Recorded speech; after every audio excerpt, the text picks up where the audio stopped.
배치에 반발한 중국의 보복 조치가 본격화되면서 광주 전남에도 불똥이 떨어졌습니다. 문화교류가 취소되고 기업 수출도 차질을 빚고 있습니다. 탄핵 심판이 초일기에 들어간 가운데 인용이든 기각이든 갈등이 불가피합니다. 조기 대선 국면에서 양당의 주도권 경쟁도 거세질 전망입니다. 새학기가 시작됐는데도 공사가 끝나지 않아 위험천만한 학교 현장. 학생 안전이 위협받고 있습니다. 짧은 시간 동안 차량을 빌려 쓰는 카쉐어링이 인기를 끄는 가운데 수소차나 전기차를 활용한 차량 공유 서비스가 광주에서 시작됐습니다. 여러분 안녕하십니까? 사드 배치를 둘러싼 중국의 보복 조치가 본격화되면서 광주 전남에도 불똥이 떨어졌습니다. 중국과의 문화예술 교류가 취소되는가 하면 관광시장이 위축되고 기업 수출도 차질을 빚고 있습니다. 김인정 기자입니다. 광주시는 지난해 중국 여행사 등과 협약을 맺고 오는 4월 1일 개막 공연에 중국인들의 단체춤인 광장무를 선보일 계획이었습니다. 5만 명의 중국 관광객을 유치한다는 목표를 세웠지만 중국 정부에서 사드 보복 조치로 한국 관광을 금지하면서 광장무 공연 자체가 취소됐습니다. 좀 아쉬운 것은 지금 중국 관광객 전부 지금 다 묶여 있기 때문에 4월 1일 금남로에서 첫 선보이고 싶었던 광장무, 이건 좀 어렵게 될 것 같습니다.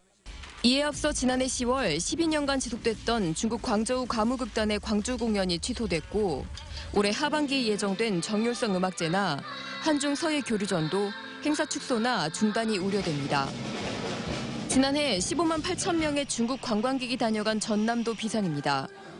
지난해 10월부터 무안공항으로 가는 중국 전세기 50편이 취소됐고 또 크루즈를 통한 중국 단체 관광객의 전남 방문 역시 올해 상반기까지는 한 건도 없습니다.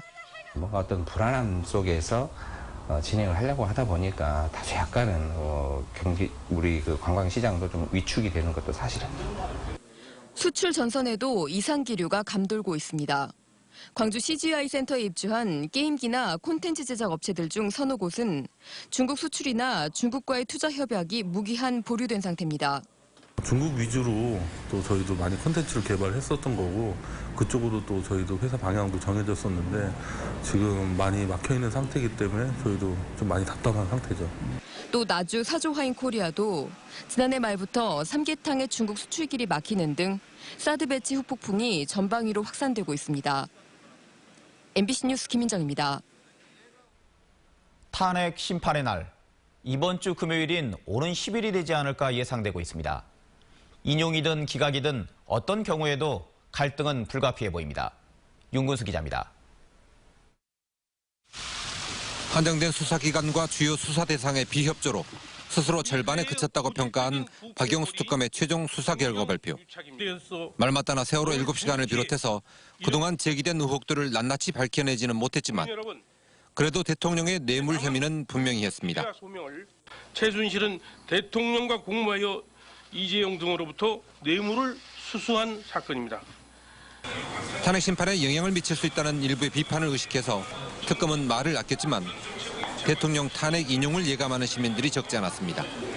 만민이 평등한데 대통령이라고 예외하는 이것은 법이 아니죠. 규모에 큰 차이가 있지만 탄핵 찬성과 반대로 국민 여론이 나뉜 가운데 오는 10일로 예상되는 헌법재판소의 심판 날짜가 다가오면서 양측의 갈등은 첨예화하고 있습니다. 여기에다 대통령 탄핵이 인용돼서 공동의 목표가 사라지고 나면 조기 대선 국면에서 야당끼리의 주도권 경쟁도 거세질 전망입니다. 탄핵이 기각될 경우의 혼란은 물론 말할 것도 없습니다. 대통령 탄핵 여부가 결정되는 역사적 사건, 그 중대성으로 볼 때 탄핵 심판을 전후해서 온 나라가 역대급 갈등을 겪을 수도 있습니다. MBC 뉴스 윤문수입니다. 광주시가 5.18 당시 계엄군이 쏜 것으로 추정되는 벌컨포 탄피에 대해 국가수에 감식을 의뢰했습니다. 광주시는 시민들이 최근 기증한 벌컨포 탄피를 국가수에 보내 생산 시기와 총탄의 종류, 사용 시기 등을 분석해달라고 요청했고 결과는 13일쯤에 나올 예정이라고 밝혔습니다. 전일 빌딩에서 총탄 흔적이 발견된 것을 계기로 헬기에서의 기총 소사 가능성이 제기된 가운데 벌컨포탄 감식 결과는 계엄군의 무차별 사격 여부를 밝혀주는 단서가 될 수도 있을 것으로 보입니다. 혁신도시의 초등학생들이 공사판 학교에서 안전을 위협받고 있습니다. 하지만 교육당국의 대처는 안이하기만 합니다. 이러다가 아이들이 다치지 않을까 걱정됩니다. 송정근 기자입니다. 나주 혁신도시의 한 초등학교 입학식 날, 운동장에는 건축자재들이 널브러져 있고 대형 차량들이 바삐 움직이고 있습니다. 어린 학생들과 학부모들이 아슬아슬하게 그 옆을 지나갑니다. 다른 학교보다 늦어진 입학식 역시 채 끝나지 않은 학교 신축 공사 탓입니다. 일단 아이들 안전이 혹시나 다치거나 뭐 떨어지거나 하면 머리에 낙상이라도 입으면 이제 큰일이니까요. 혁신도시에서는 이렇게 여전히 공사가 진행 중인 학교가 초등학교 2곳과 중학교 1곳 등 모두 3곳입니다. 한아름 초등학교의 경우는 상황이 더 심각해서 공사가 마무리되는 6월 달까지 학생들은 라온초등학교에서 임시 수업을 받아야 합니다. 전남도 교육청은 36개월 동안 예산확보부터 준공까지 마쳐야 하는 학교 신설 절차가 늘 빠듯하다고 해명했습니다. 특히 지난해에는 폭염까지 겹쳤다는 겁니다. 첫째도 안전이고 둘째도 학생들 안전이기 때문에 그런 아까 얘기했지만 안전 공사 부분하고 학생들 통학로 부분으로 완전히 구분해야지고 우리 최대한 빨리 할 수 있도록. 지난해에도 나주에서 개교를 앞둔 초등학교 공사가 지연되는 등 해마다 학생들이 공사 중인 학교에 등교해야 하는 위험천만한 상황이 되풀이되고 있지만 절차가 문제라면서도 절차는 바꾸지 않는 교육당국의 안일한 대처가 공사판 등교길을 방치 중입니다. MBC 뉴스 송정근입니다. 오늘 오전 8시쯤 화순군 화순읍의 한 아파트 단지 내에서 이삿짐을 운반하던 사다리 창에서 불이 나 소방서 추산 1,200만 원의 피해를 내고 10분 만에 꺼졌습니다.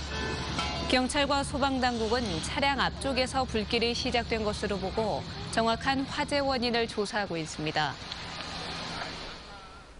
건조한 날씨 속에서 산불이나 들불이 많이 발생하고 있습니다. 그런데 노인들이 직접 진화에 나섰다가 부상을 입거나 심지어 목숨을 잃는 경우가 적지 않습니다. 보도에 문영철 기자입니다. 주택가 인근에 있는 텃밭이 검은 잿더미로 변했습니다. 70대 노인이 자풀을 태우다 불이 밭 전체로 번진 겁니다. 불씨가 옷으로 옮겨 붙으면서 노인은 온몸에 심한 화상까지 입었습니다. 어르신 한 분이 쓰러지셔서 소방관 오셔가지고 치료하시고 그리고 병원차로 모셔가는 것까지. 건조한 날씨가 이어지면서 올해도 어김없이 산과 들에서 화재가 잇따르고 있습니다. 주변에서 풀이나 쓰레기를 태우다 불씨가 번진 게 상당수입니다. 특히 활동성이 떨어지는 노인들이 직접 불을 끄려다 큰 인명피해를 입는 경우가 적지 않습니다. 지난 주말 밭에서 쓰레기를 소각하던 한 70대 남성도 인근으로 번진 불을 잡기 위해 진화에 나섰다가 전신 화상을 입어 결국 목숨을 잃었습니다. 화재 현장에서 발생하는 연기 또한 노인들에게는 치명적입니다. 연기를 마시게 되면 쓰러질 수도 있습니다. 안전한 곳으로 대피하고 119에 신고해 주시고 불을 절대 혼자 끌려 하면 안 되겠습니다. 최근 3년 동안 전남 지역에서 발생한 산불과 들불로 다치거나 숨진 사람은 모두 33명. 올해 들어서도 100건이 넘는 화재로 벌써 7명의 사상자가 났습니다. MBC 뉴스 문형철입니다.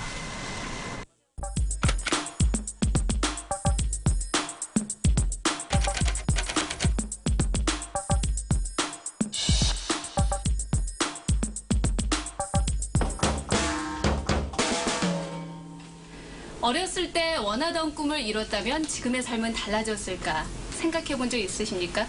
청소년 삶 디자인 센터는 꼼지락거리던 꿈을 깨어나게 하는 공간입니다.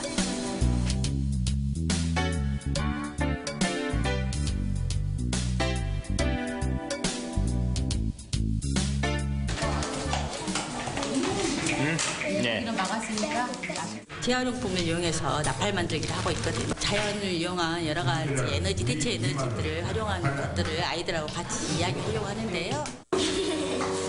자기 삶을 자기 손으로 가꿀 수 있는, 예를 들면 내 책상을 만든달지 내 삶의 기본기를 다져서 그 다음에 이제 나의 꿈이 무엇일까 이렇게 생각할 수 있는 시간과 힘을 주는.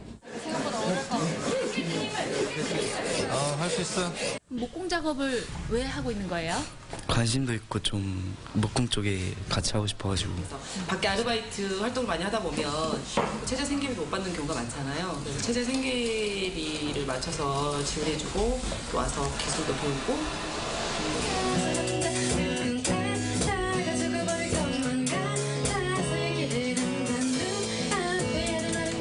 청소년 삶 디자인 센터는 직업 체험뿐만 아니라 아이들 스스로 삶을 이끌어가는 힘을 키우는 공간입니다. 오늘의 검색창이었습니다. 짧은 시간 동안 차량을 빌려 쓰는 공유경제 서비스 카쉐어링이 인기를 끌고 있습니다. 이런 흐름에 발맞춰 수소차나 전기차를 활용한 차량 공유 서비스가 전국 최초로 광주에서 시작됐습니다. 이계상 기자입니다. 광주시청 앞 광장에서 친환경 차량들이 줄지어 주행을 시작합니다. 매연을 뿜어내지 않고 공해 발생이 없는 수소차와 전기자동차가 광주 지역 카쉐어링 시범 사업에 투입됐습니다. 최소 10분 단위로 차량을 빌려 쓸 수 있다 보니 렌터카보다 임차 비용이 적은 데다 연료비 부담도 큰 폭으로 줄일 수 있습니다. 대율은 동일하지만 그 연료비에서 저렴하시기 때문에 연료비로 따지면 5분의 1 정도 저렴하시다고 보시면 됩니다. 수소차와 전기차 등 친환경 자동차를 활용해 차량 공유 사업에 시동을 건 것은 광주시가 전국에서 처음입니다. 카쉐어링 차량 한 대당 연간 1000여 명의 운전자가 이용한다는 점에서 친환경 자동차 거점 도시 광주가 이 사업에 의욕적으로 뛰어든 것입니다. 수소차, 전기차에 대한 홍보대사 역할을 해주심으로써 우리 친환경차 산업이 발전하고 나아가 도시 환경 개선에도 기여할 수 있기를 바랍니다. 지구촌 미래 자동차 시장을 선점해야 하는 현대기아차 그룹도 이번 사업에 적극적으로 지원하고 나섰습니다. 2단계, 3단계로 광주시의 중요한 친환경 시범 보급 도시로 거듭나는데 깃털이 되기를 기대하고 저희 현대기아자동차도 함께하겠습니다.